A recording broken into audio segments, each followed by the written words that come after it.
Hello everyone, today we make a brief summary of events going fundamentally from 55 to 5150 BC in the Gallic campaigns of Julius Caesar, and more specifically looking at the conquest, the proper conquest of Transalpine Gaul. That means substantially the second phase, the most intense one of the Gallic wars that saw the actual seizure, the conquest, permanent occupation of Gaul. So we already made a video about Gallic wars, and we talked about Caesar as a historical figure. We talked about Gallic warfare. So there is already something out there, and today's video is not more than just a summary about things that in part we have already said, that however are always nice to discuss. I would say the Gallic wars are an evergreen, and sometimes they're treated a bit, simplistically, in a sense, if anything, because we have an extraordinary work that actually describes them, right? If you read the Commentari del Bello Gallico, you have a very long text written by the commander-in-chief who actually carried out the operation. Something extraordinary and unicum in the, historically speaking, especially for these times and places, that is very insightful, very modern, right? Caesar was a man of many talents, including a literary one. That is not, however, just why we appreciate the work, but also and especially because it's a political work. And it tells so much about the man in the in Clausewitzian fashion. That is, properly we see here a politician lent to war, which Caesar was, and that every this is a bit the leitmotif of the work. It's a counter insurrectional treatise in many ways, that tells you how fundamentally he tried to put down all the various rebellions without squeezing too much all the various peoples that could rise all together. At a certain point they would, right? Even the oldest Roman allies, such as the Aedui, or Aedui if you prefer, and that was to cope with, in fact, the conquest of an area that is larger than today's France, actually, because it encompasses also part of Benelux, etc., incursions into Germany, into Britain. That set a very important premise and actual stability for the Roman Empire, relatively to these people's interferences into their especially Gallic affairs, as the work also shows pretty consistently. Basically, the Germans are always around, as long as, at least as the Gauls could rebel and rise against the Romans again. And it's an ethnographic work. In part, it tells pretty interesting things, but probably the most important aspect of it is the political message that it had to deliver to the Roman Senate, to the Roman ruling class. This is often overlooked, meaning that Caesar was essentially warning the Republic the intrinsic risk of an expansion without integration, right? This work is beautiful because it shows the harshness of Roman imperialism and conquest, right? And also here we have to, there would be beautiful digressions here to make, really, in the way we read Roman history, because we have Roman history in the first place, and we base ourselves largely on what the same Romans wrote, not to denounce, let's say, an intrinsic, negativity in what they were doing, right? Caesar was part of the same elite ruling class, right? But he makes that effort to understand, as it would, the Julio-Claudians would be, very, let's say, expansive with that path. That this is something that, dated back to very important issues in Roman policies. I mean, even the Marian Reform, in a sense, was an opening towards that, more massification of the empire, even if, aside from the actual citizenship extension, that would be so important for Caesar, for example, for the Cisalpine Gauls, even for, and for literally including in the empire greater and greater parts of peoples. Otherwise, this could have never existed. I mean, Rome was already genetically set along that pattern since the beginning, because if the Romans had not acted in cooperation with allies, had not extended their citizenship, hadn't included co-opted elites and so on, they would have never gotten out of Latium historically. And this is also pretty well known. But of course, we're talking here of a point where the Roman elite was basically, let's say, battled over this specific aspect. It is how far that had to go, because had the senators, especially the great landowners, remained about that, they would have made the senatorial luxus prevail, mostly the latifundium, that on the long run, a century long run Roman history would have prevailed in a sense. But at this point, the Mediterranean, especially Europe, was full of resources, and Caesar was pointing out that an empire would expand and expand, eat and eat, without integrating. At that point, it would have been bulimic, would have exploded fundamentally. And it's a real thing. I mean, the stabilization of the Roman Empire does pass through this, because the Romans had been carrying out ferocious campaigns of conquest that could have not secured the assets they had just grabbed if they hadn't properly taken through the cooptation, through the integration of these local populations. And the Commentari de Bello Gallico are fundamentally a political work to wake up the senators, not just about the fact that the Gauls were, after all, not so, such uncivilized barbarians. And this is important because actually there had been a long history of Roman Gallic friendship rather than just hostility, right? The times where the Gauls were considered the evil guys had been over, right? Since the Second Punic War, more or less, the Cisalpine Gaul had been subdued. Most of Gauls were friends of the Roman, were allies specifically, and also pretty historically. Certain tribes, also other Celtic populations. The new bad guys were the Germans, right? Since the times of the Teutons and the Cimbri. Even if some people say, the word Celts mixed to that, it doesn't even matter, because we know that, what's even the point of distinguishing a Celt or a German, or pretending to do it, given that the only evidence we have for it is actually, Roman ethnographical inventions, right? These were broad populations that had different stages of development, of wealth, etc., but that were fundamentally homogeneous. We're talking about the Iron Age. I mean, let's be honest about Central Europe. This, of course, not taking away what also Caesar shows pretty clearly about the actual development that, especially in Gaul, the Celts had achieved. The important connections, even with areas like Britain. Think about Druidic knowledge. The fact that still, there were deep connections, especially between Gaul and Britain, along that pattern about this kind of sacerdotal class that acted au pair with the elites, and especially in Gaul had, basically overwhelmed the freemen. Right, Caesar is clear about this. That already, the average Gaul was, even if namely free, was a servant of the major aristocrats. There were things going on there because naturally, and especially central and southern Gaul. I mean, what called southern Gaul was already Romanized, was the province, right?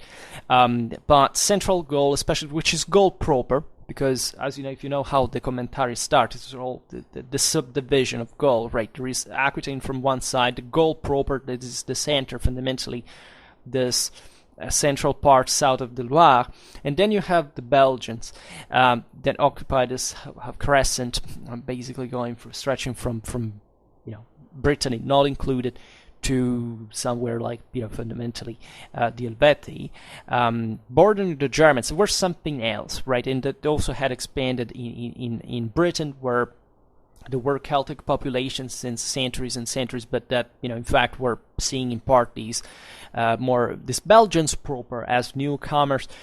So it was actually a fragmented reality, and the tribes here had been, the weakness of Gaul had been showed since the time of the Cimbric migrations, right, where the Germans basically moving from the Jutland made this tour from, passing in Noricum, roughly today's Austrian, to eventually up to Spain. Then they went to Gaul again, northern Italy. At that point, the Romans managed to crush them. But Gaul had showed fundamentally what Caesar also reiterates in his work, and that is showed also by the simple fact that the Romans, at the end of the day, did struggle for 8 years, but we're talking about 8 years. I mean, they conquered for good an area as big and populated and resourceful as Gaul without any further rebellion. That doesn't speak much of the Gallic military average that wasn't even particularly low for Celtic standards, right? And also about this endless debates, at least for some people, that have to believe that the Celts had kind of a high military quality, which was quite not the case, right? If we talk about individual value, of course they had. They especially, the nobility, but also an average warrior would have individual, but they, in terms of collective training and professionalism, these peoples were backwards, and there's no other way to put it.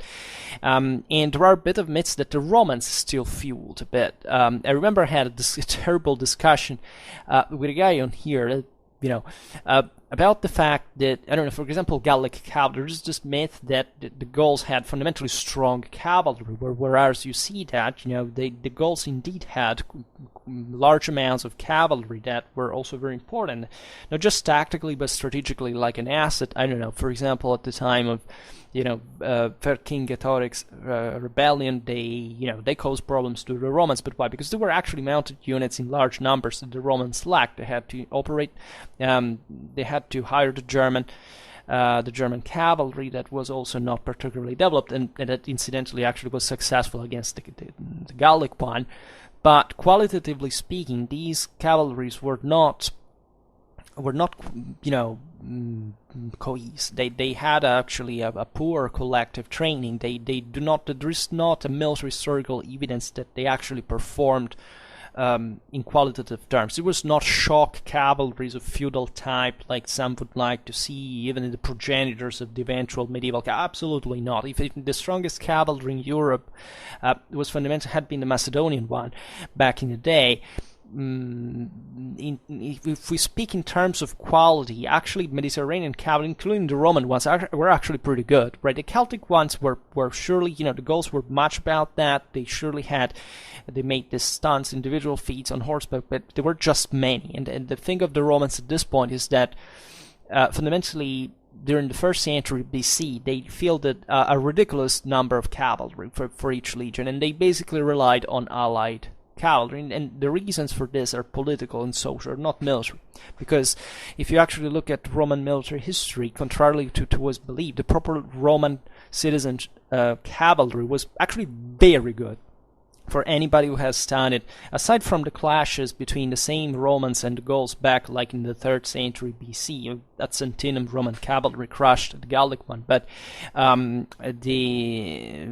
look at the Second Punic War. I mean, the Romans had dramatic equestrian capabilities. They had even better cavalry commanders than peoples like the Numidians at some point. So and there is all a zootechnical and equestrian tradition in Italy that didn't have excellent, but they definitely very good horses, but especially didn't have many, right? And also those were areas in Western Europe that didn't quite have, like in the East, like overwhelming amount of cavalry. So still Gallic armies were mostly about infantry, and it was normal for Western standards. But more in general, we are talking about a society that had given proof of, a broader political instability, and the same reason why the Romans invaded Gaul was the fact that Gaul was being invaded by the Germans. And not only, but also threatened by these other kind of borderline Celts, such as the Helvetii, for example, that together with the Belgians, in fact, had actually the highest military average among the Celtic peoples. Why? Because they were also not, they were more nationally cohesive, right? And that is what actually makes the difference. If you want to be dogmatic or wargamistic about, the differences between the various Celtic peoples from Britons to Galatia, etc., you won't be very successful, because basically the Celts, no matter where they were, they almost fought basically in the same identical way, right? You find, let's say, whereas, for example, where chariot warfare continued longest, you can easily see a lower military quality, a lesser political development in general. I don't know, the Britons, for example, were in absolute terms that had the lowest military quality of the whole Celtic world. The Gauls weren't doing bad as far as we see. Peoples like that are not even properly Gallic, as in that sense. The Belgians was said they preferred to be seen as Germans than Gauls, because they despised fundamentally the fact that Gauls had gentrified, that the population had lost, aptitude to war, because they were now servants rather than warriors, and they mostly had these important elites. That's why, for example, they also developed cavalry more than others, because they were less stratified. But the Belgians, for example, had a few cavalry, some usually not good. The best one was the one of the Remi, right? That was fairly good. The best Gallic cavalry, according to Caesar, was the one of the Treveri, that were also in their borderline. Seemingly the etymology of the people, we're talking about Trier today is in Germany, actually, but from the left bank of the Rhine. So at that time, Gaul, and it means seemingly across the rivers. That's what it means, and they were borderline Germans as well. So they weren't typical Gauls.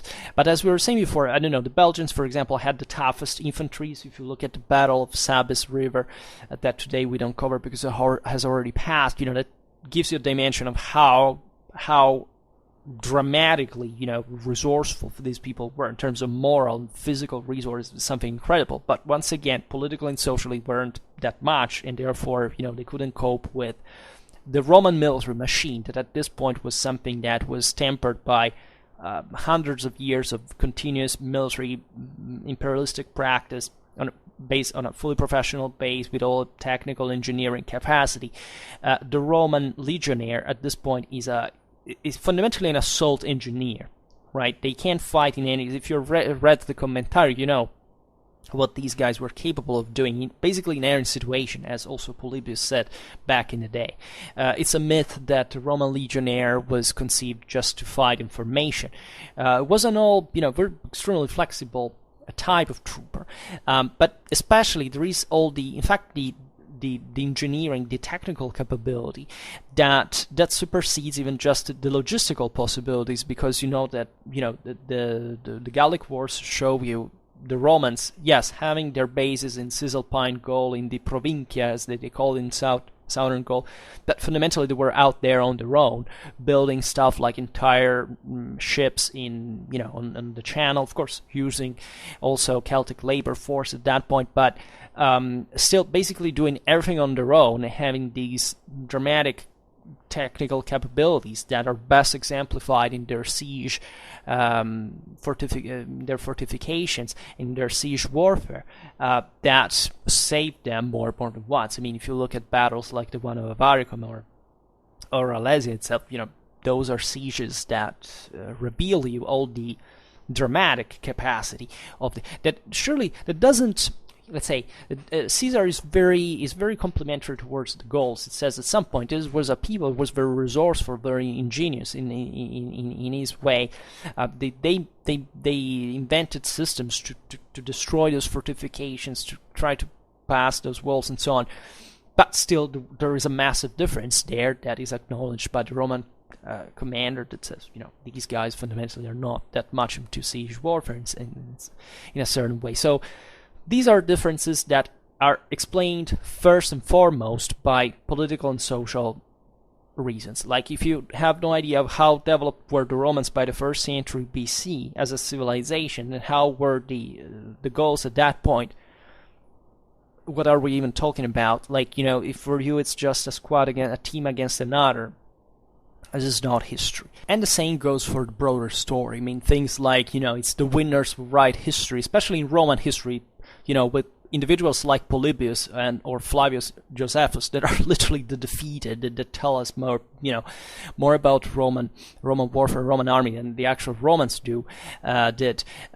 It really doesn't work. It's not Caesar's fault if the Gauls didn't have a literature.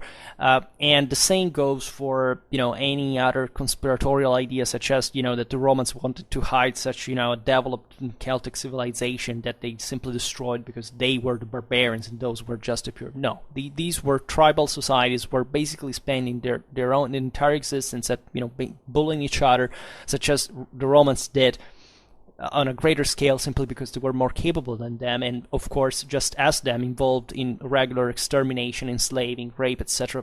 At that point of their own peoples, considering the fact that if there ever was a unity of that sort, given the range of their military operations, and so.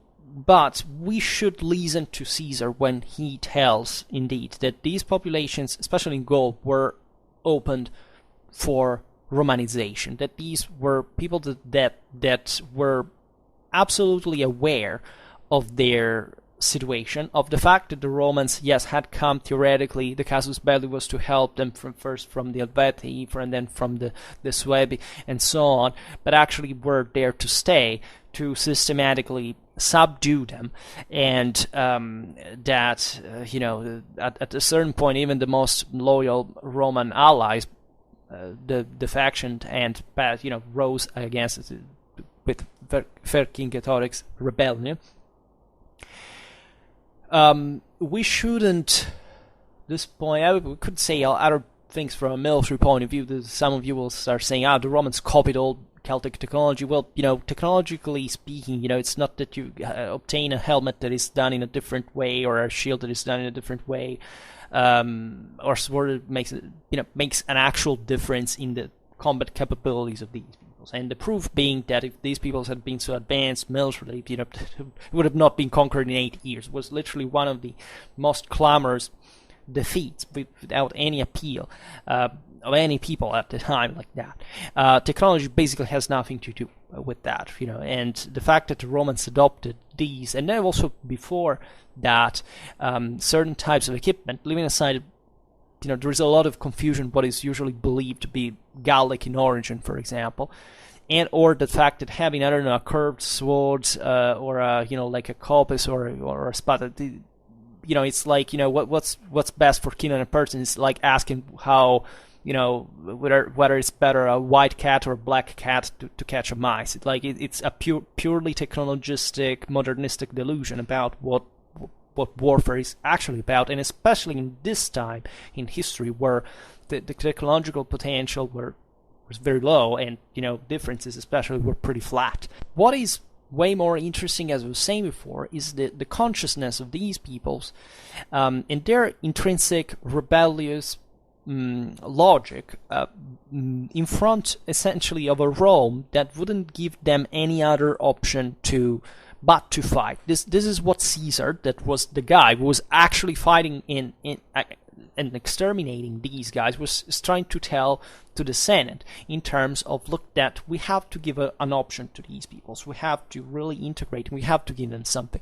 And this is interesting at so many levels, because among the various motives that recur in the work, there is naturally the fact that, I don't know, these kind of magistrates, kings, leaders, whatever, chieftains, whatever we're going to call them, were fundamentally something different from the rest of the people. I mean, the cooptation of the elites that the Romans, and as basically any other empire, always carried out, because there was no way at the time, the coercive means of the times, to actually control these populations, because this was at the end of the day the problem. Naturally passed through the increasing detachment between the elites and the rest of the population, that of course would go through a general sense of improvement, because these were, I mean, the Romans in Gaul are said to have made kind of 1 million dead and 1 million slaves, right, which is even just too high. Like, modern scholars legitimately question the number, but by scale it's realistic, in the sense that we know, even just archaeologically, that when the Romans wanted to solitudinem facere, that they literally did. Like, they literally created entire deserts, or entire people who were utterly exterminated. But what is fascinating about the Commentari is the cold, logical, rational lucidity of a man like Caesar, that definitely had a dramatic commanding capability in properly in the decisional aspect of the story. And this is fairly well known, not just for the Gallic Wars, but mostly also during the Civil Wars. I mean, he was just a cold calculator and risk taker, and a rational decider. And this didn't spare him from being defeated, because in war, that's also how it happens. But still, he was defeated multiple times because he had envisaged that was still the best risk to take, and in that sense was already a step ahead compared to his rivals that also had their own political problems. And that's the thing. That's how we read history, Clausewitzionally speaking. Because why didn't Vercingetorix push on the Romans after Gergovia and hesitated also in Avaricum? Or also why Pompey at Dyrrhachium didn't actually push on the fleeing Caesarian army. These are all things that you can't explain militarily. This is political, and that's what literally the military is, right? And if you don't grasp that logic, why would, I don't know, Caesar take a path of advance rather than another? Like, you have always to, whose territory was he crossing? What kind of demands had he imposed to his allies? And what option was there for example, making his army crossing among those territories?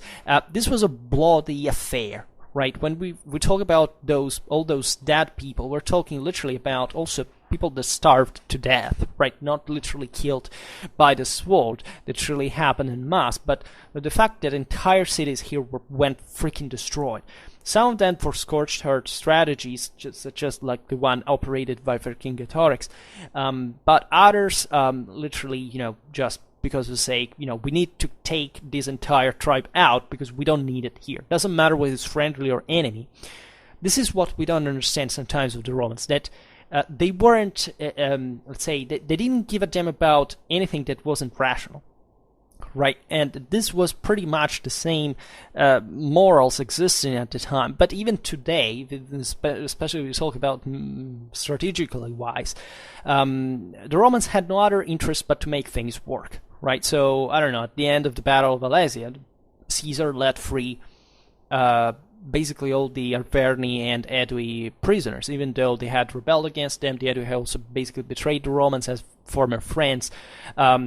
He sometimes wiped out entire tribes just because at that point they disturbed the broader political balance in that region, right? And maybe those were pure, obedient allies, exterminating, including women and children.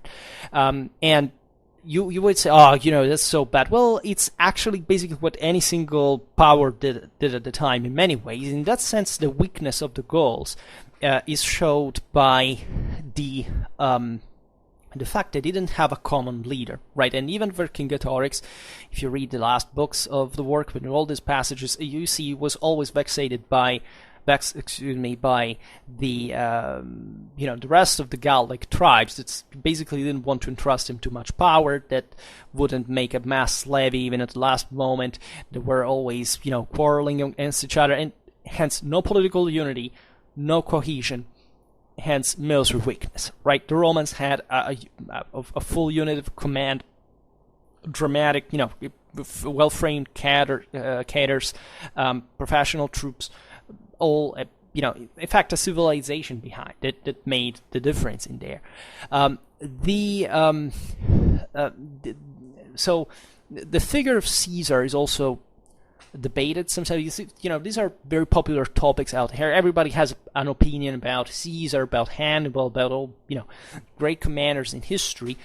With Caesar, we have to be honest about the fact that he doesn't stand out as literally one of the greatest. He was not a military genius, right? He was just a great commander, a very charismatic man that was at the head of a military system that he didn't create himself. He was not an innovator, a reformer, whatever.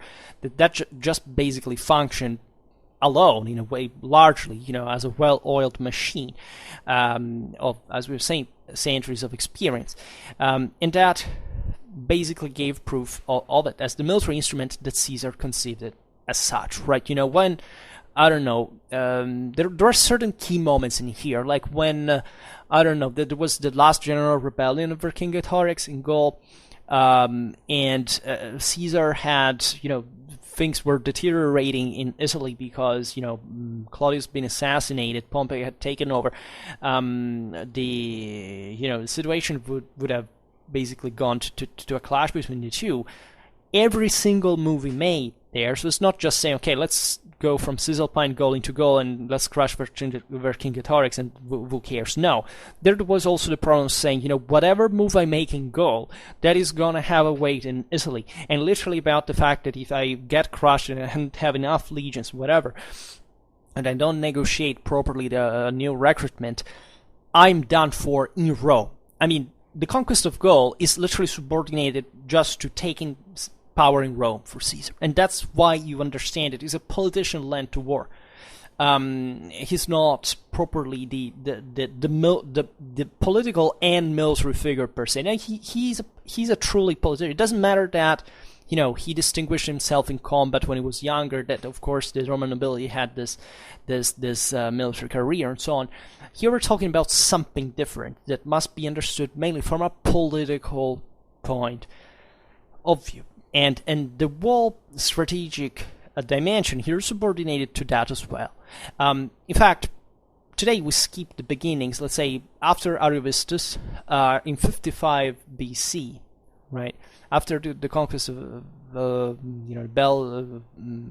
the Belgica and so on, two Germanic peoples, the Usipetes and the Tencteri, famously crossed the Rhine with the intention of occupying lands in Gaul. Right, and there is all this fascinating passage in which Caesar also commands. You have to imagine literally him, negotiating, having also all these Gauls around with whom that he knew, that he appreciated, that he also had. Just imagining, fighting for 9 years in Gaul and having to deal with these people that are ideally still, the guys that the Roman mothers were scared their children about, talking them about the Aller River, the sack of the, of Rome, all these things, and the terrible Gaul. And these people were something else, right? We mostly look at them through actually only through the Roman lens, because basically we know nothing about them from their own perspective. And he simply told the Germans here that, it was because the Usipetes and the Tencteri had been crushed by the Swabians, that were basically the biggest confederacy out there with the greatest power, that was also alarmed by the fact that the Romans had stepped into Gaul and basically also just wiped out their own, this leader, Ariovistus, and that had been very, unflexible about his intentions. The Romans also crushed the Germans at this point, dispelling the myth of the, of the terrible giants of the time in the Teutonus of the king. The Germans were not also they were actually more military apt than the Gauls. This is true, but still basically the same problem the Gauls had in terms of political unity that also existed among the Germans. So we don't have.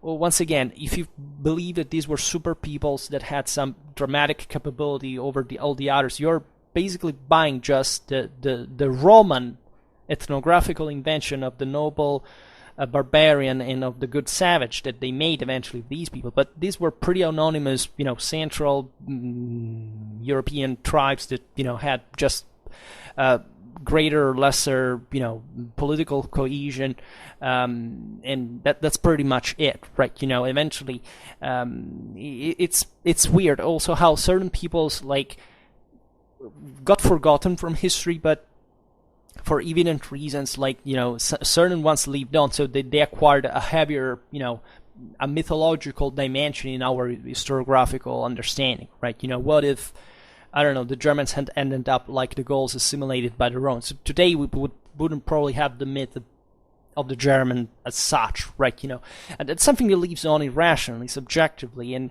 the same goes for the Britons. If there hadn't been a British Empire, how much we would care about them, right? If we had had a Romanian Empire today, we would all be obsessed with the Dacians, right? And instead, nobody gives a damn about the Dacians today, if not for mostly, as it often happens for these issues, for nationalistic reasons.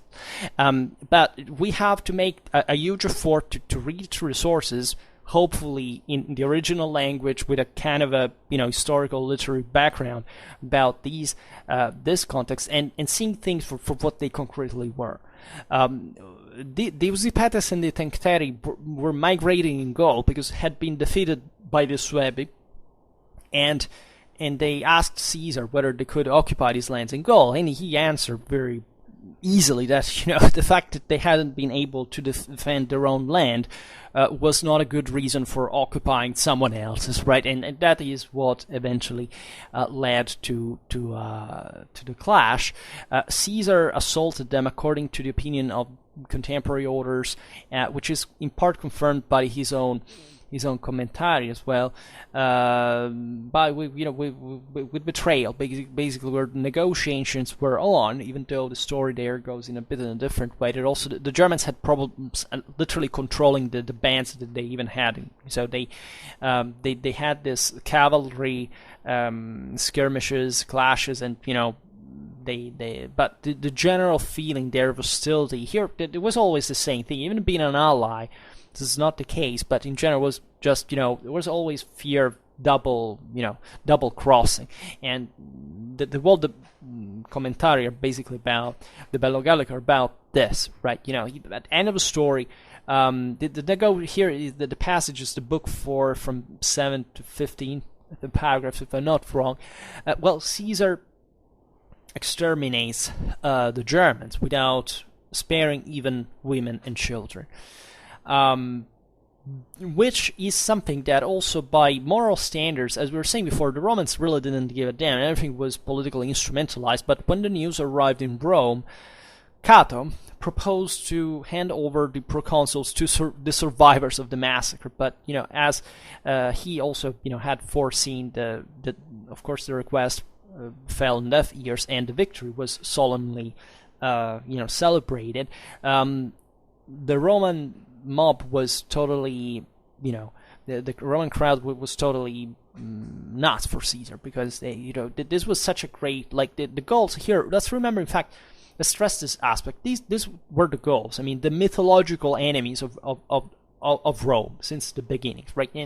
And this had of course, as we know, Caesar was a popular leader. He mostly had this. In fact, he was open to the idea of an anti, let's say, oligarchic idea of the republic, in a sense, boosting the middle classes, also for the proletarians of the army that he also followed. So actually there weren't many differences between the optimates and the populares, as they were called. The objective was the same, so achieving monarchy, basically, where in another, or at least individual primacy, this kind of, as warlords, but they just had different means on how to achieve them. Sure is that Caesar was here gaining a lot of prestige among the masses, and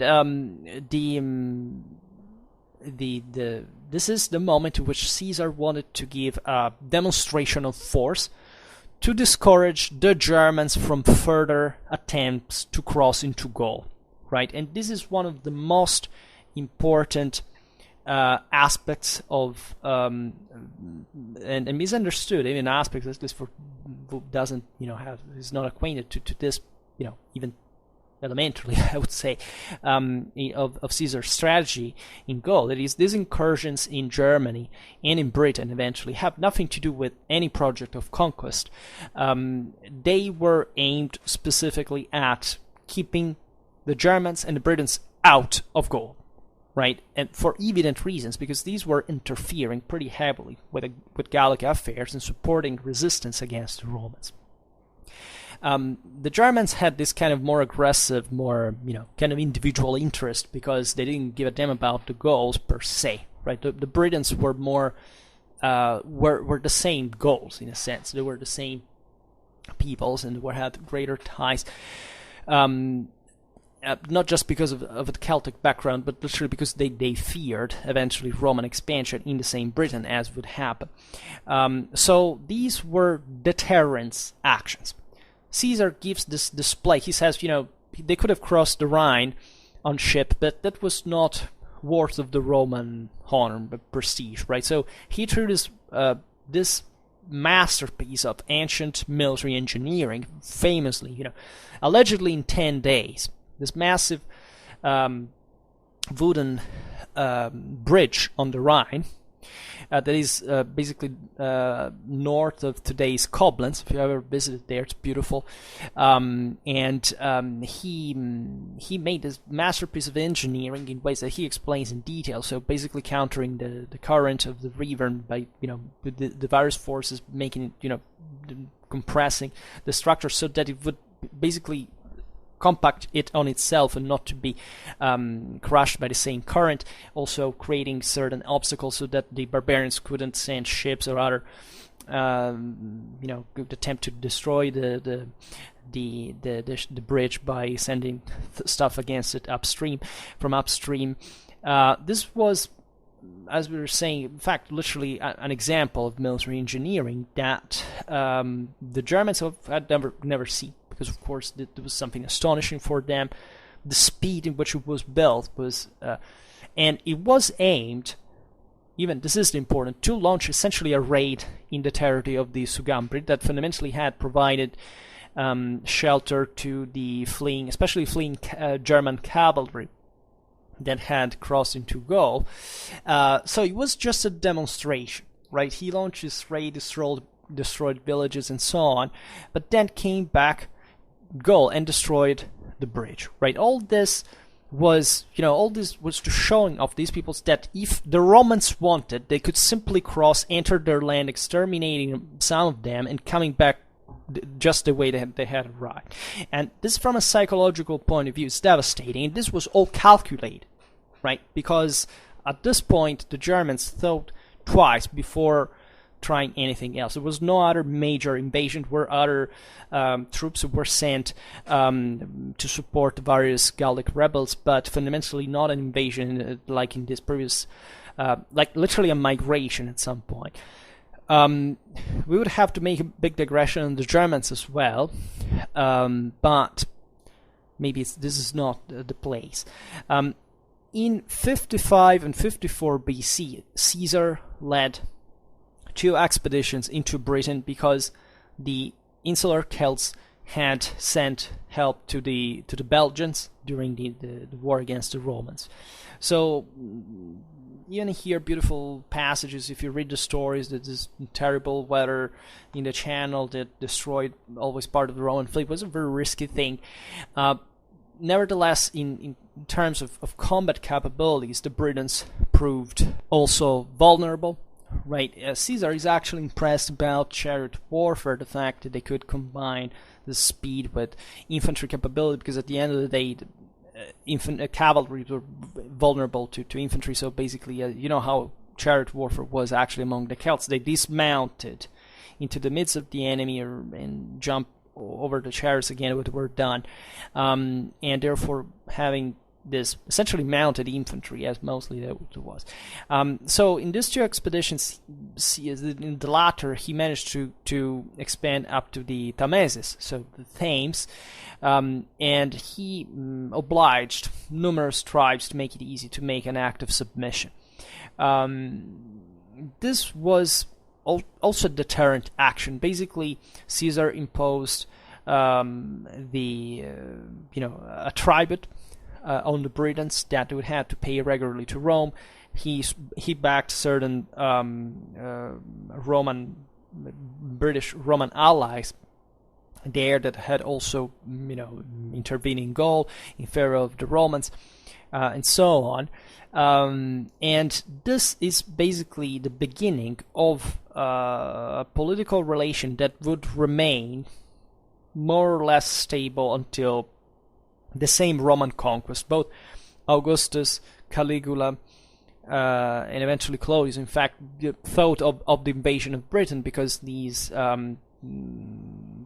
tribes were all, quarreling among each other and so on. So the Romans were interested in maintaining their own stability. But what was important now was that was done by Caesar, that he showed to Britons that he could simply cross the channel, tame them, even with all the logistical difficulties, because at the end of the day, they were no match for the Romans, and simply, stopping what, especially the Druidic. So if you wonder at some point also why the Romans persecuted the Druids and things like that, there's no mystery, no conspiracy. These were basically back in actively hotbeds of revolt in Gaul. So you do that, okay, take you out. They didn't give a damn about their religion. Notoriously, Cicero, Augustus were friends with Druids. They knew them personally. You talked with them. So it was not a Roman anti-Celtic, anti-Druidic bias. It was literally that it's as if today you have terrorists that continues back revolts and attacks and so on. You take them out. That's very simple and very effective, so much that, in fact, you know how things went both in Gaul and in Britain at the end of the day. Also, aside from the political and strategic effects, this was another great, booster of Caesar's fame among the Roman citizens.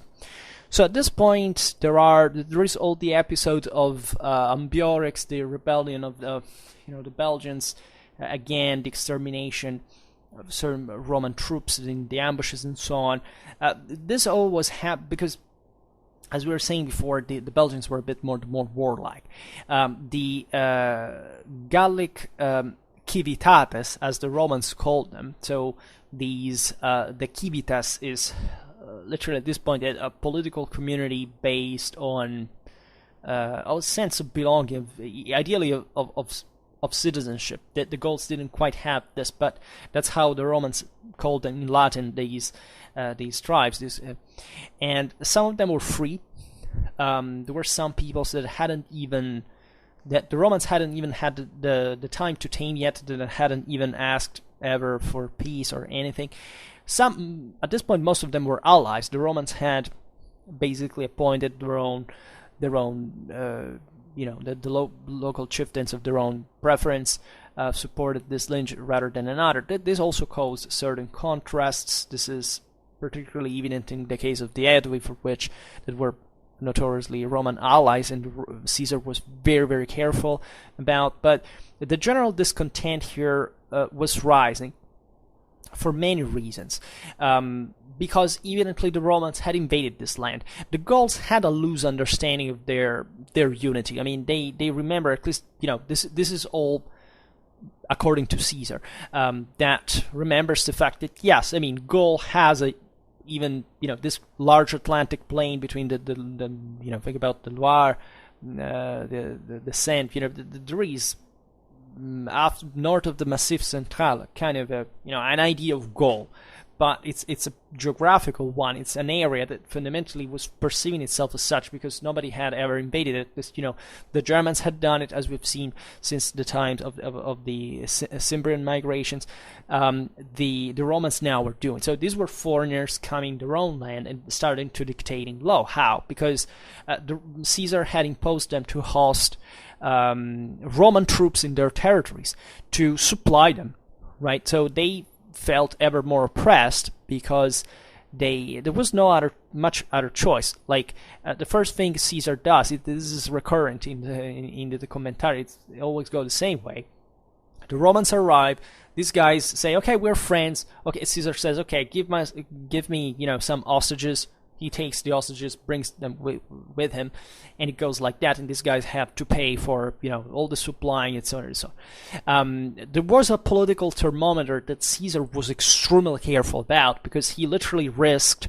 So he was cut good hundreds and hundreds of kilometers from Transalpine Gaul, right? He could come back there easily, but speaking of his armies, they were in this area here, and they had necessarily to rely on the political allegiance of these tribes. There was no way out of the process. Naturally, this was done, as always in Roman history, like for other imperialistic expansion, through threat, right? If you disobey your enemy, and therefore, why do you do it, right? Aren't you anxious to support your brave, good Roman allies, with helps, have something to hide?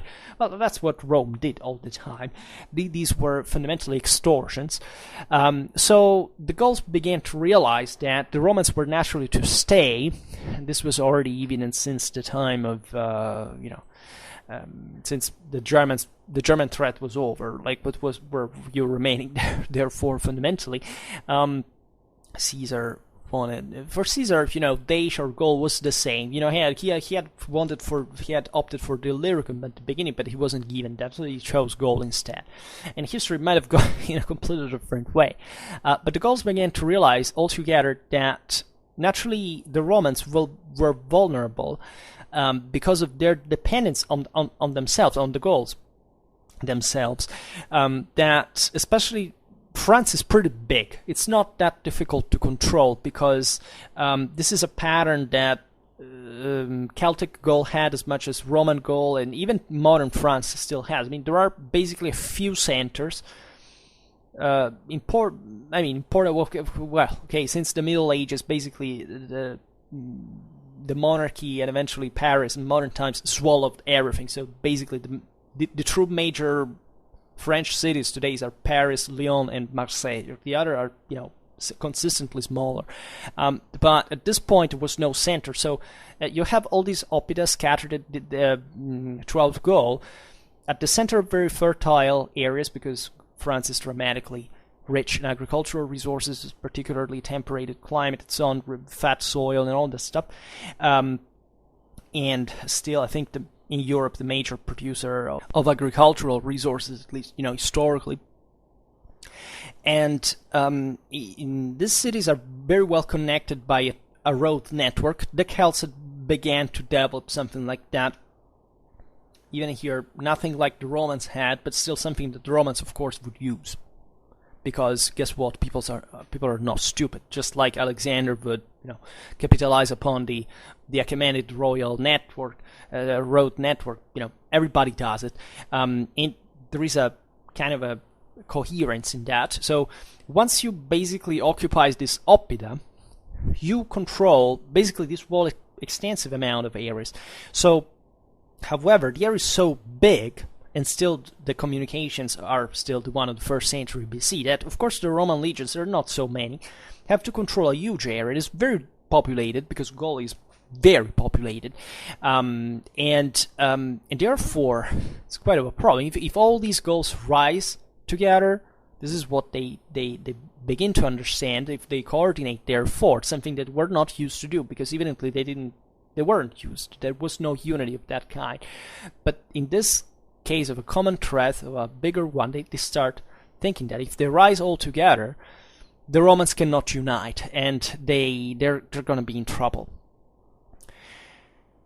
Also how these centers are. The commentary are full of essentially of siege warfare as well, right? Because the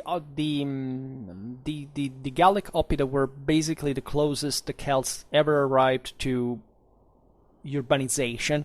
We still archaeologically talk of proto-urbanization, because objectively this began as hill forts to store the agricultural resources of the surroundings. Eventually had attracted ever more. There were fairs, markets, exchange. Caesar insists on the fact that Gauls were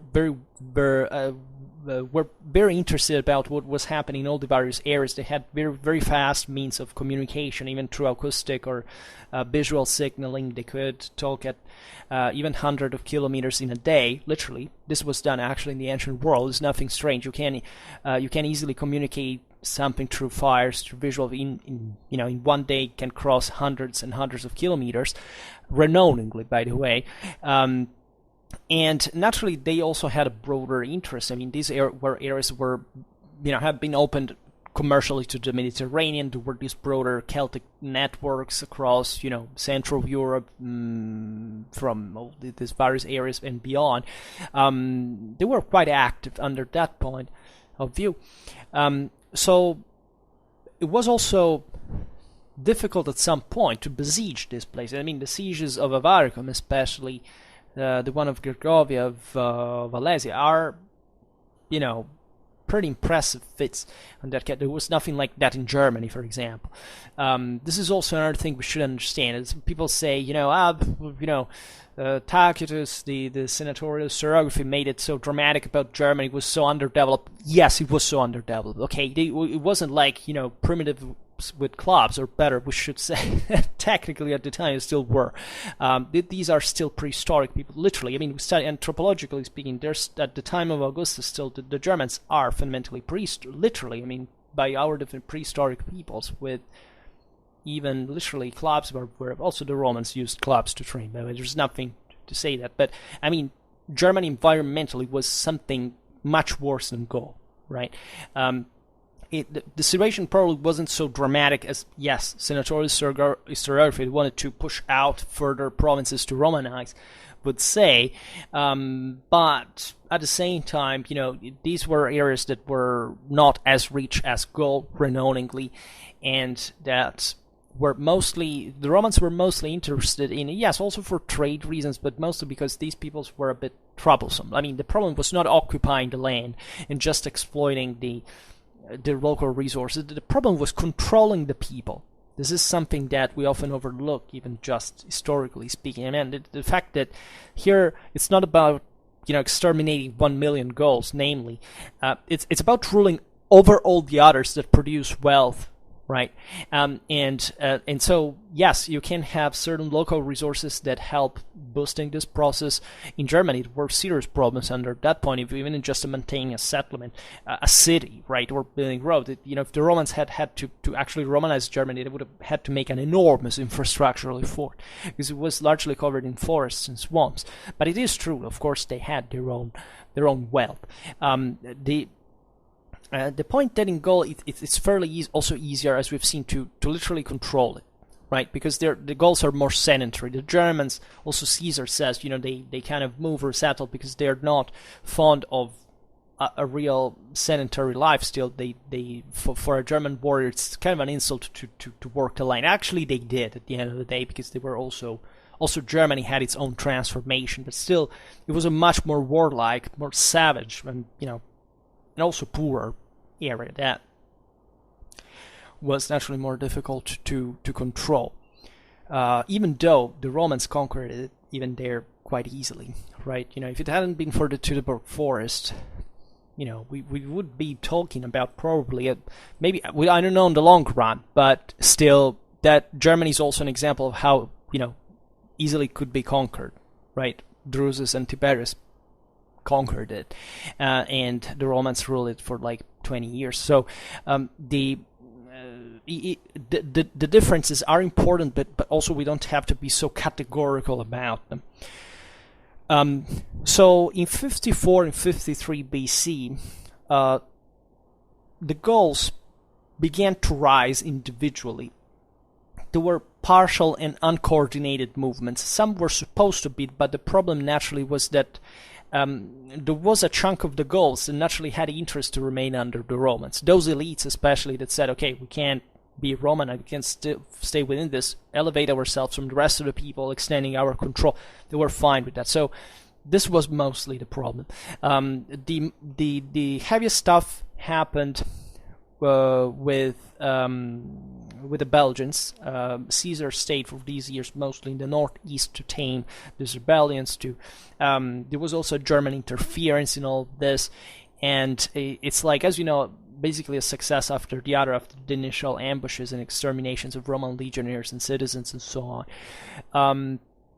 So the Romans lost some units, but overall they were not still in difficulty.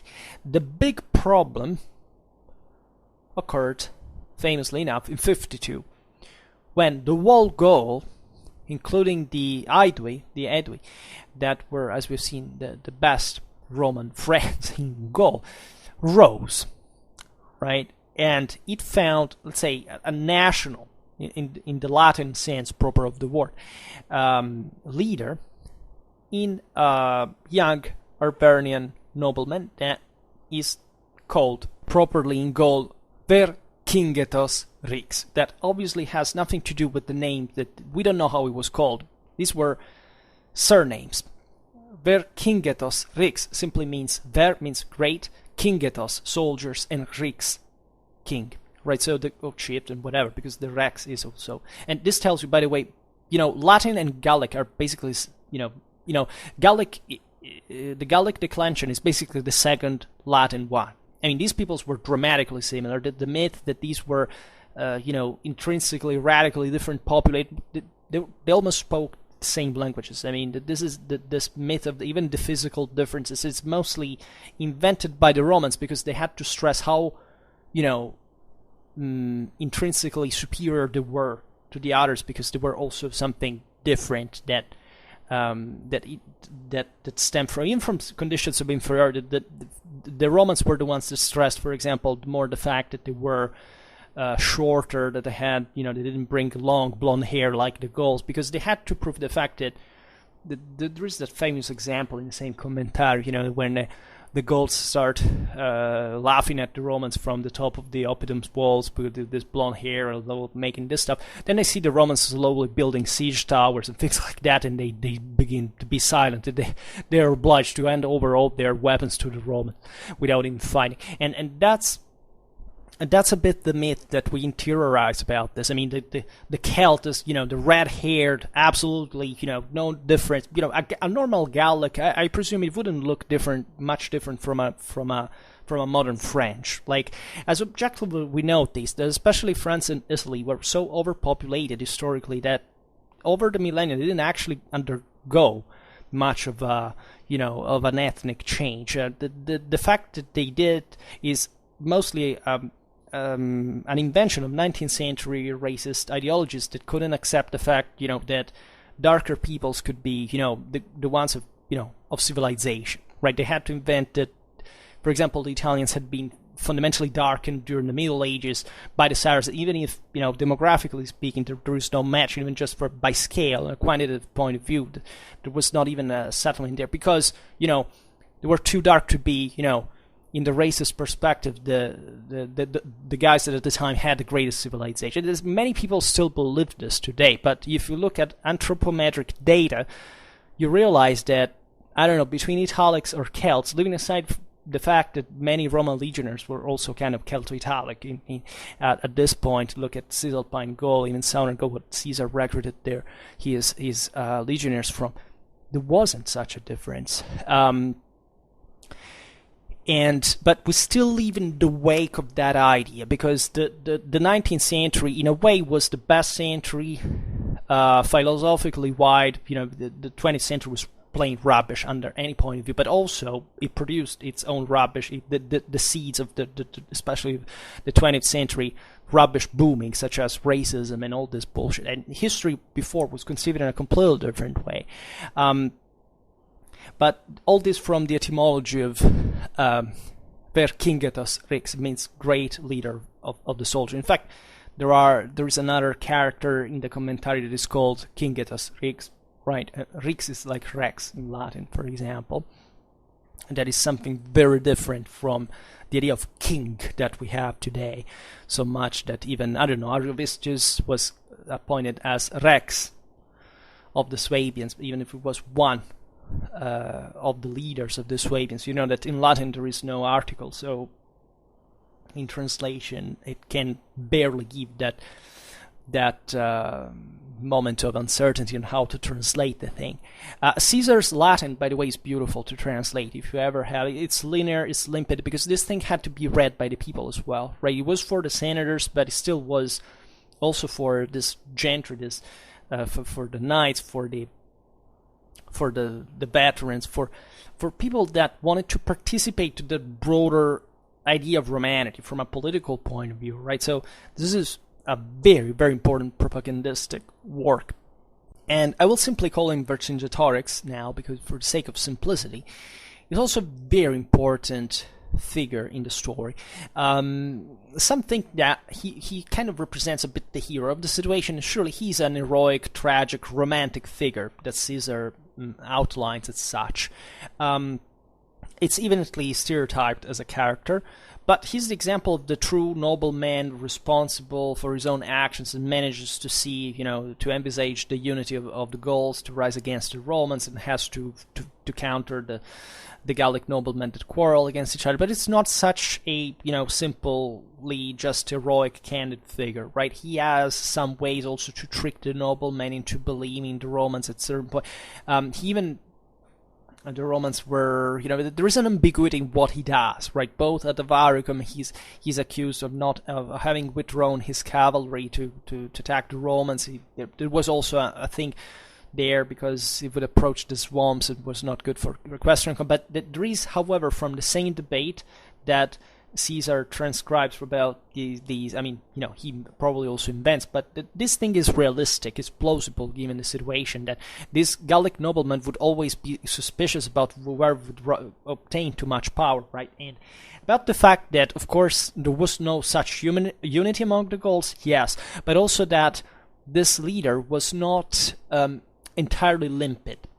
As such, he was surely brave, courageous. He is very respectful, also of the will of the noblemen altogether. Like he says, you have given me power, you can take me away. You can take it away from me if I screw up, and so on. But he's also kind of a hopeless figure. Like he's the one that actually counters Romanization at the end of the day. So he, as many other figures in Latin literature about barbarians, barbarian leaders, etc., they are portrayed by the Romans as the ones that are surely brave, courageous, etc., but simply don't get it. Like, they simply do not realize what Rome is about, and therefore they kind of senselessly sacrifice themselves against it. This, first of all, because, of course, the Romans, such as the Jews, believed they were a chosen people. Like, the Romans never even questioned for a second whether they would have been the ones that would have conquered the world or not. They already knew they would, right? This is the Roman mentality. The Romans never, if they were defeated, they never thought like, okay, maybe it was... No, it was just a minor setback because we know we're going to win. This is, okay, one thing, but it's important to stress that also all the major pieces of literature that are quoted in an anti-Roman sense. Think about Caratacus' speech, right, about the last of the free. These things are all Roman literature, and people often misunderstand this because they believe it's like the 19th century, 1970s pacifistic stuff against imperialism. It's been written by the Roman imperialists, right? They were just saying, look at these barbarians. They don't understand us, right? They just think that it's about freedom, and they don't understand how much they can have under Rome, but not in the positive modern sense. In the sense that the Romans were the better ones, that they want this by divine mandate, because of course the imperium, as we say ad nauseam, was based, like for all these peoples, by the way, in terms of factual power on earth, on imperial religious principle, right? Men do not win wars. It's the heavens that make them win, and they make win only the best. So that's also why in the ancient world there wasn't much of another moral standard than the principle of force. Because if you won over an enemy, it's like by victis, right? You have all the right to do whatever the hell you want. These are societies, like both the Roman, the Celtic one, the Germanic, whatever, that are based on slavery. That is to say, a slave is not technically a human being. You can do whatever you want with them, right? Even familial and private issues like the father of the family has power, ideally, of life and death over their sons. These were peoples that carried out human sacrifices, right? The Romans also were not very distant, ideally, from it, because, by the way, their society was so bloody in many ways that still that there was something like that. Think about even gladiatorial games. But yes, the Celts and the Germans did carry out human sacrifices. Where this is not a demonization of these peoples by the ethnographic. They did. Like, we find pretty horrifying stuff, even just archaeologically speaking, for saying that. We see it just from their religion, and it was a pretty common language out there, right? If I'm the strongest, I have the right to exterminate, rape, and enslave, and I don't give a shit about it. This is literally the only moral standard that exists at this time. Then, yes, there is this broad thing of, international relationships, honor and stuff, but that's only base because they would negotiate it and agree in front of the gods, right? Not because who would win was meant to be nice with the defeated. The Romans, for ancient standards, were the ones who said, at least, I can integrate you, right? At least on a larger scale than what these people usually did, because sometimes, I don't know, it's fake. I mean, the Germans sometimes integrated slaves, they made them part of the tribe, things like that, but it's on a narrower scale. The Romans did it in terms of entire provinces and entire peoples, right? I mean, 30% of the legionnaires of the 1st century AD, the most iconic Roman army, were actually Celtic. Celto-Romans, at least. So, mostly from Gauls at that point, in fact. And so, that tells you how logically brutal this world was, and how the figure of Vercingetorix was doomed since the beginning. Like, Caesar has more sympathy for those who had always sided with the Romans, but not anecdotally or predictably, but simply because it was meant to be so by military religious reason. There couldn't be any other world but the one ruled by Rome. Just Caesar has the humanity of saying, look, that these guys are not going to be Romanized if we don't give them enough reasons to do so, right? Which this, in the mindset of a 1st century BC individual, is that Caesar surely was not an average one, both from his extraction, his people, and his stature as an individual, but in general. I mean, but it's still, a form of saying, what stands behind a civic ideal, the idea that the Romans actually brought us in a non-exclusivistic way. That is to say, if you fight, if you work for the state, you can be an equal to us. And this is a principle that resonates, that lives in us today, right? We have this in a strictly legal sense that is very formal but also very, very loaded in meaning, right? We owe the Romans chiefly that, right? Because that, without that, there wouldn't even been a Roman Empire. It would have not stood on its feet, right? We owe to the Greeks rational thought. We owe to Christianity freedom of conscience. And we owe also to peoples like the Celts or the Germans, surely, the pride of saying, you know what, yes, I can even maybe not understand these things, but I will still stand for my freedom. And this is what these guys did. And that the Romans highly respected for. Like, I don't know, the Greeks were xenophobic. They didn't give a damn about other peoples practically. The Romans were very fascinated, actually, and Caesar, Tacitus are, renowned proof of that by the Celts and Germans, because they, of course, they were fictionalizing them. These were extremely dark, brutal, and abusive societies. But at the same time, the Romans saw in them this warlike, spirit that they still believed in themselves. Everybody, more or less, at the time believed in still, and that they saw in a more, let's say, primitive in a positive sense, but in a more genuine, more less immediate way. And the Romans were trying to act as civilizers, that is to say, look, that there is no need for you to die, right? And that's also the reason why the Romans normally would respect a defeated enemy that had always taken that stand. That is to say, for the Romans, the rules were very simple. As we've seen, a realpolitik for everybody took other paths, but the Romans went fundamentally like this. If I ask you to submit, and you say no, okay, we fight. If I defeat you, I still respect you because you stood your ground as a freeman, and I respect that. But if you dare rebelling after having defeated, then I wipe you literally out, right? Many peoples wouldn't give this opportunity. I mean, even these populations here would spend most of their times harassing one another without much of even this choice, right? The Romans could exemplify that simply because they had the power of, literally putting a people in front of the, option of their own, of its own elimination, right? In a tribal warfare, this rarely happens. I mean, rarely people literally wipes out another, right? And yet the Gauls were almost risking to be so, at least, concerning the German invasion. So the Romans here are naturally as oppressive and crude and heartless as anybody, including these other peoples, could be, but at least they were providing some kind of, broader cooperation, without which, and this we have to stress, there is no way to control a population of that size. Like all great empires couldn't rule anything if they didn't co-opt power. That is not they gave a damn about these peoples of who they were, but they gave about a damn enough about their elites, the local elites, to be friendly enough so that they could control the broader populace, to have, a general pacification, trade working, things growing, and the general situation also improving. We have to stress this. Gaul, but easily, is the greatest example and the greatest success of Romanization that we have, right?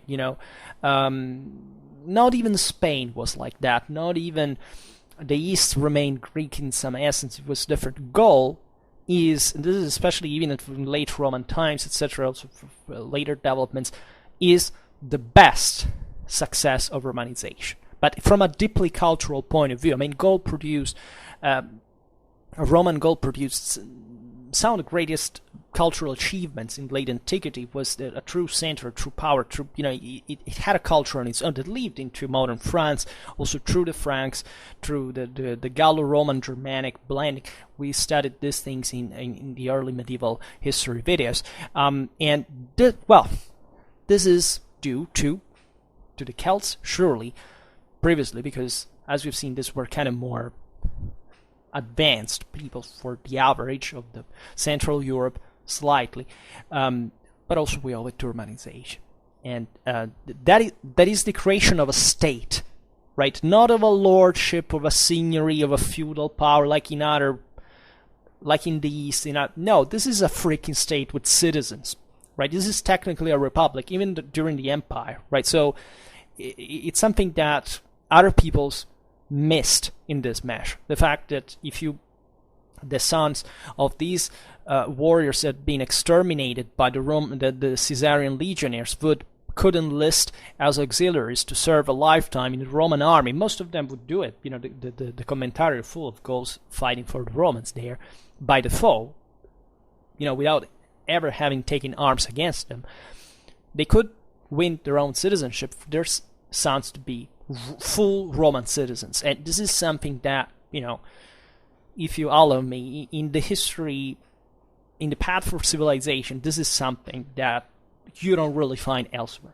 In these times and places, and especially that created, a part of Europe, in this case of Gaul, France, that surely has a very imposing meaning for the history of the West, right? France does acquire, leaving aside the fact they are a republic now, that they surely have the revolution, whatever you think about it. I'm not a great fan of it, but still has some, I'm not dogmatic about it, but it was surely inspired by a republican model that couldn't have any other imitation but the Roman one. Even in the Napoleonic imperialism, in the eagles, in the French eagles, etc. But it's something we cannot ignore as Westerners, and not even wherever we live in the globe. But aside from this, coming back to Vercingetorix's revolt, Caesar was here. That's where he probably, you have to imagine, even just from a moral point of view, what it means to undergo such a challenge. Caesar was pressured in ways that we have no idea what it could be like, right? Certain decisions to literally go out there and die, knowing that it was a concrete possibility, and doing it the same for cold calculation and capacity and determination, firmness. He had even just personally a rough time. I think it when, the same year at some point, I think it was 54, had both his mother and daughter dying, right? And even he writes about that. But this is the thing. There is a certain historiographical current that wants to see in any, especially when we talk about late Republican leaders and this stuff, the gigantic megalomaniacal weirdos that were ruthless and a bunch of bastards just wanted to. This is not a correct historical, assessment, right? People like that do not quite exist, if not coupled with an aspect of humanity that is not erased by. This is a bit the obsession that exists about the concept of tyranny in half of the West, right? The idea that it's always fault of the evil guy at the top. All the others are normal people, but all you have to blame is the evil guy at the top, right? It doesn't work like that. You can't say that a person that exterminated and 1 million and enslaved another million by default is like not even a genocider, right? About this we can't talk about democide, but genocide is something very precise. I mean, you exterminate something for a specific political discrimination or racial, ethnic discrimination. The Romans didn't give a damn about that. Not even during the Jewish wars, they actually exterminated all those people because they were Jewish per se, aside from the fact that there were always Jews fighting from their own side. But this has nothing to do with justifying what happened. It was something brutal. It was one of the bloodiest, creepiest, darkest, most horrible chapters in human history, the conquest of Gaul. There is no doubt about that. But this has nothing to do with, conceptualizing Caesar as a monster per se. Because, as we were saying before, first of all, the moral standards he was abiding were basically the same shared by any other people in the world, and that his same victims were actually fine with. Secondly, because simply human beings are not, if they are monsters, but they're still human beings, right? And Caesar, is somebody you can read his thoughts about. You can read his hypocrisy, his exaggerations, his inflated numbers, his vanity. Sometimes he was apparently vain, but at the same time, you see there an intelligence. You see there an understanding. You see even a sympathy, a humanity. What the Latins would properly call as humanitas, as something that it cannot be properly translated in English in modern languages as humanity proper as we intend today after 2,000 years of semantic meaning changes but in a way that would understand these peoples, right? You can easily see that aside from the political cunning, he was actually impressed with what the Gauls did. And how couldn't he be, given all the efforts and difficulties and strains that he underwent because of that?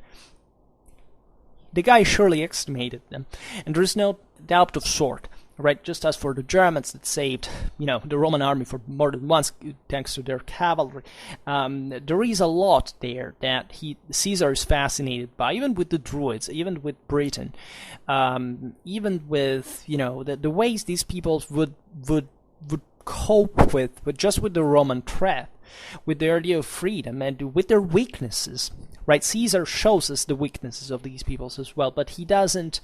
Sometimes they appear as pathetic in a way, but like, for example, in Ambiorix, when he flees that he wanted to die a free man, he did, right? Peter still died. There are others crying in front of him because they wanted to just say to be spared, because I don't know what's the guy that the brother had rebelled and he wanted to save instead his own people. Said he's just nuts. We're not like that. And there are crude episodes that the same Caesar doesn't absolutely doesn't make sound as very, very proud of. The massacre after Avaricum, Caesar starts saying, maybe it wasn't necessary. When killing women and children, the same goes in front of the inhabitants of Alesia that had ousted Vercingetorix's army, that are sent out because they wanted to resist more to the Roman vallum, and the Romans send them back, even knowing that they would have starved to death or something. There is a crudity there that Caesar tells you about, and that you should therefore be extremely. He's not the cocky, literally, at that point, literally megalomaniacal, I don't know, Sumerian king, and says, I'm the greatest guy in the world, I exterminated this, I stole that cattle. No, Caesar is a person you can sympathize with as a modern person who wrote a modern account, right? It's like the eternal immortality also of an analysis like the Polybian one too. The ancient world is really something we come from in this regard. Western civilization was educated with Caesar's commentary, right? They were studied and restudied and read and commented, because this is something that talks to us about matters that, even it doesn't seem, are much closer to us than what it seems, even just in the relation with the other people, with the other culture, with violence, with the raison d'etat, if you want, with realpolitik, with the theory and the practice of politics and war, right? And considering the stature of the guy, I think we should just listen to him. Caesar acted very swiftly. He passed the certain amount, like he made like 400 kilometers in 4 days. He is in the snows. I mean, he at that point had to be fast, because the more he waited, the more he would be weakened by the fact that, given that the rebellion had extended all over the country, the main problem was supplies, right? The longer it stayed like that, the more could rise again, and the more could cut his supply lines, and so on. So he basically regrouped his legions that were stationed, as usual at that point, in the winter quarters, and after some success, he was repelled in front of Gergovia, very well, protected town in central Gaul, where he suffered, he says, almost 700 men, probably more, because of, he says basically that it had to be an assault to the fortifications and some, like a coup to sack and devastate psychologically and then the enemy and retreat, right?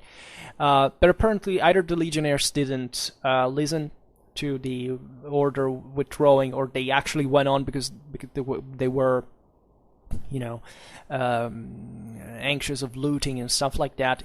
They were attacked from the flanks by the Gauls, and many of them died. And there are examples of great heroism from both sides.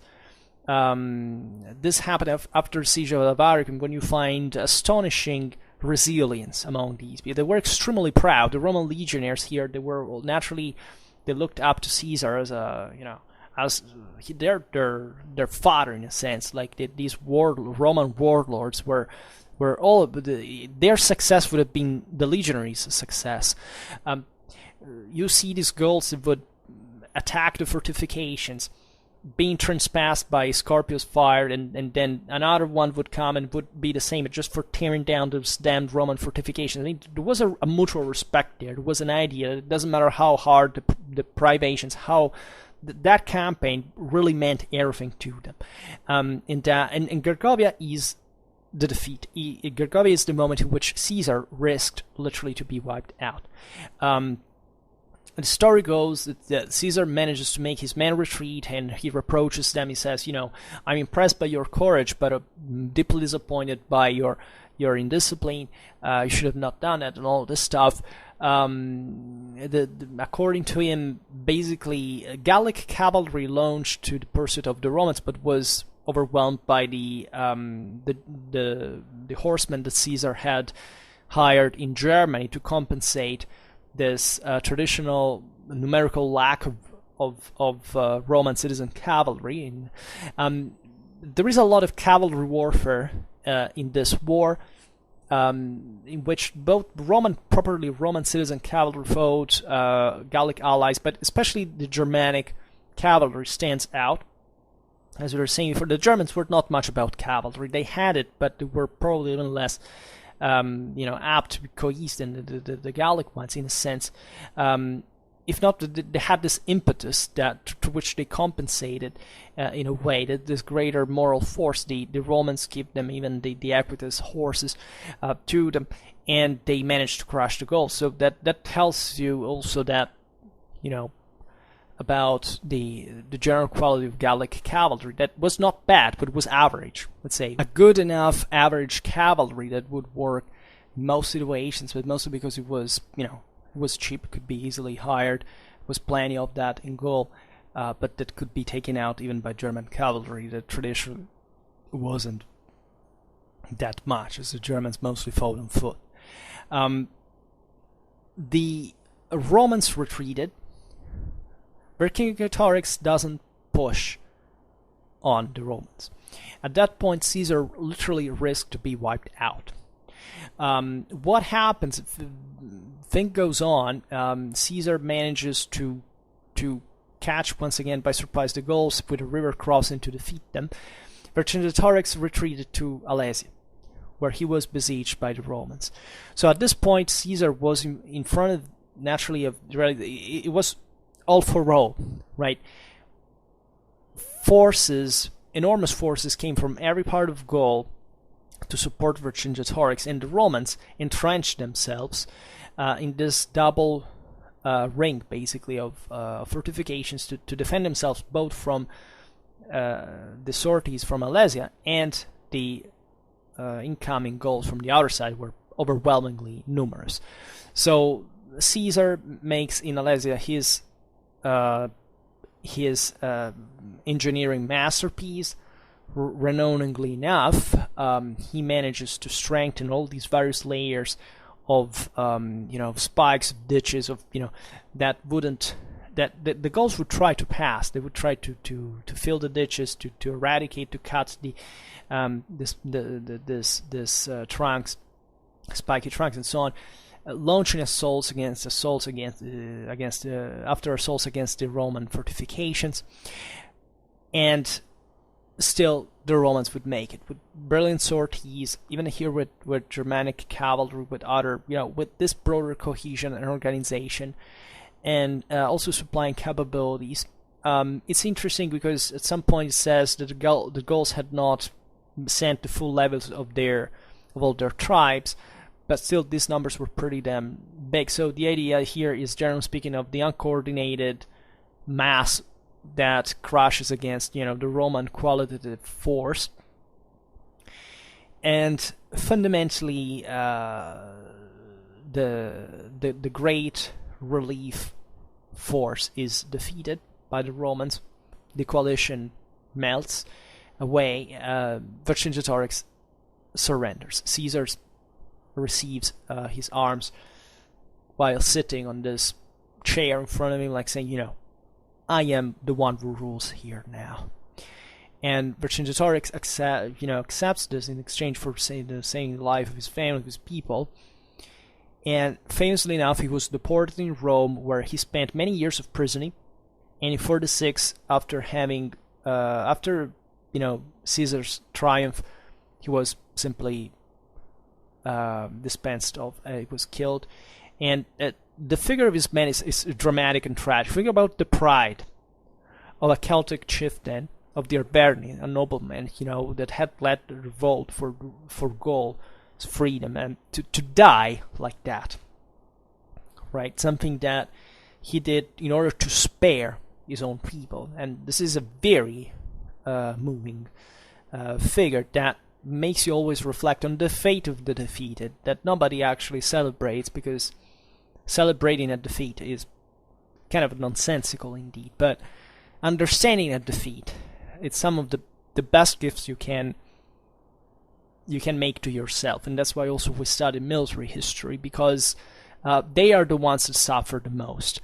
They are the ones that sold their own country ferociously, uncompromisingly, unappealingly, I don't know, you want to say subjugated. And in between 51 and 50 BC, Caesar tamed the last revolt hotbeds, inflicting on the defeated an astonishing an unheard harshness, right? It's something that we can barely understand. I mean, entire tribes literally wiped out. After having subjugated the civitas of the Cadurci, Caesar had the left hand of all those who had fought against him cut. And this was a necessary measure. Again, this is not just the loot, the revenge, the sense of the...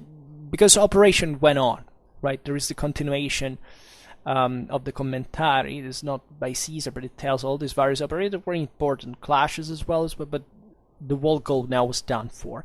And Caesar needed to speed up because the end of his proconsulship of the Gauls was approaching, and he wanted to be able to say when he would come back to Rome that the entire Gaul was, according to the Roman terminology, pacata, that means pacified, right? So that was just political calculation.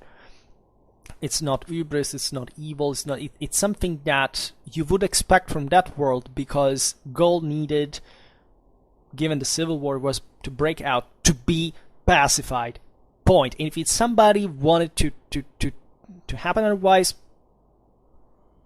a good death sentence. Sources, I repeat, they are exaggerated according to modern scholars, but we're talking about 1 million dead. Do you have an idea what it means? By 1st century BC, 1 million dead, 1 million deported among enslaved and captive and prisoners, right? The thing, probably, as we've just said, it was not literally so devastating, but what happened to Gaul as such is understood. We're talking about more than 800 centers, towns destroyed. Here we can easily, I wouldn't be surprised if literally the dead would have been in the range of the hundreds of thousands. That would be pretty Roman in nature. The same goes for the deported, the enslaved, the many others would be mostly, hostages would be less, of course, but part of the nobility. Caesar was very firm about these things. He wouldn't accept a no, right? And he had his own legions to convince the others otherwise. And this is the bitter fate of the defeated. And if you read the commentary, you realize there is a deep logistical, literally, problem supplies. Always the problem was there. Where did the Romans had brought the supplies, how much they were? Where did the Gauls had brought the supplies, how much they were? Besieging, other supplies, marches. Being careful about not triggering too much your allies for making your men passing through their territory, because the only way these guys had to compensate would, yes, to give their grain, to give their stuff that costed. Those were taken away, stripped away from the local peasantry, from the people. Some starved to death. So the same Gauls at some point after. With Vercingetorix's revolt, say, we have to raise everything to the freaking ground.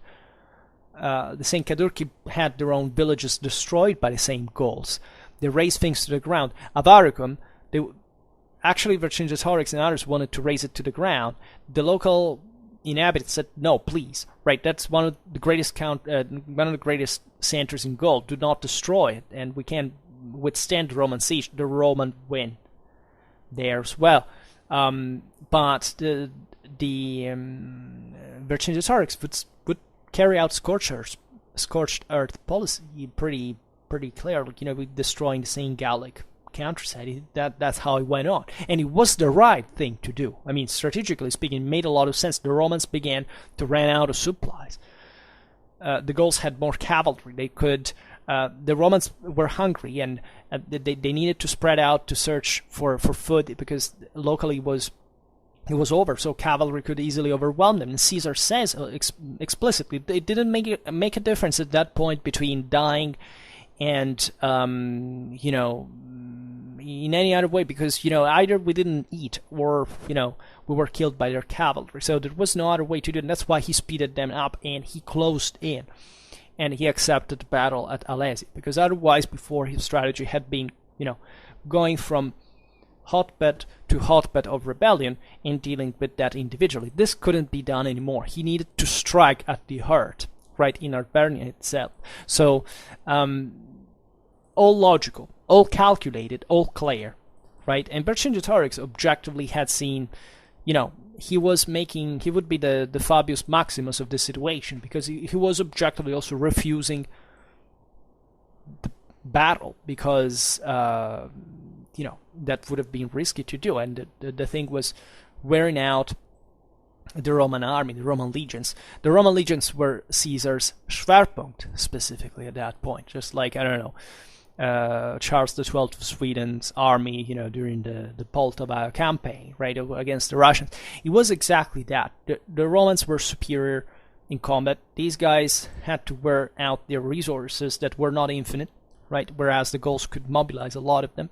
Caesar strikes to the earth. He puts them, he exposes himself dramatically, but also obliges them to fight back, right, and to attack in force, and that's how he succeeded. And Gaul was seized, conquered, pacified, as the Romans, the beautiful Pax Romana. Look at how it costed, but how much it produced later as well, right? So I like to shock you a little bit. I know that you're not so, easily, you're not tender souls as well, but it's important to deal with these topics exactly in this way, because this is exactly how they went. I mean, the logic behind this, if you start judging history from a moralistic standpoint, you're done for. Because this is moral as long as you understand why they were doing that and why they were using these mechanisms. And then when you understand that judging those terms is actually pretty useless. That is to say, you have to realize why this happened, so that you can understand how they also kind of motivated, sometimes even justified the thing.